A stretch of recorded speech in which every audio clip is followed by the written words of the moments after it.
À Dieppe, les amateurs de coquilles Saint-Jacques sont nombreux devant les étals. Aujourd'hui, le kilo de noix se vend à 30 euros, un prix élevé par rapport aux années précédentes. Parfois, on baisse déjà le prix, mais là, on reste à ce tarif-là car elle est très chère, comme je vous ai dit, et on la cherche déjà. Elle va baisser peut-être après.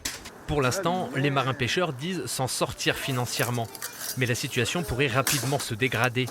Des zones de pêche plus abondantes vont ouvrir. Le stock de Saint-Jacques à écouler va augmenter.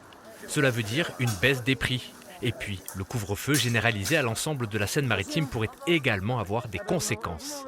Est-ce que les gens vont se déplacer, vont plus se déplacer pour venir chercher la coquille directement au bateau? Ça, on ne peut pas savoir. Là, cette semaine, on a eu beaucoup de Rouennais, de Parisiens qui sont venus. Mais avec le couvre-feu, là, il n'y avait que Rouen qui était en couvre-feu. Maintenant, c'est toute la Seine-Maritime. On ne sait pas du tout ce que ça va donner. Une inquiétude que partagent les marailleurs.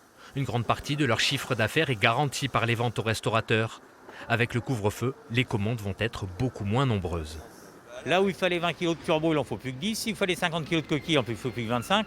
Et là, on voit bien que cette semaine encore, la coquille n'a pas souffert, à part les grosses qu'on commence à descendre sérieusement.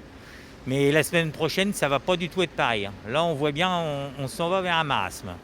Avec une baisse des ventes et des revenus, les professionnels craignent des répercussions sur les emplois à moyen terme.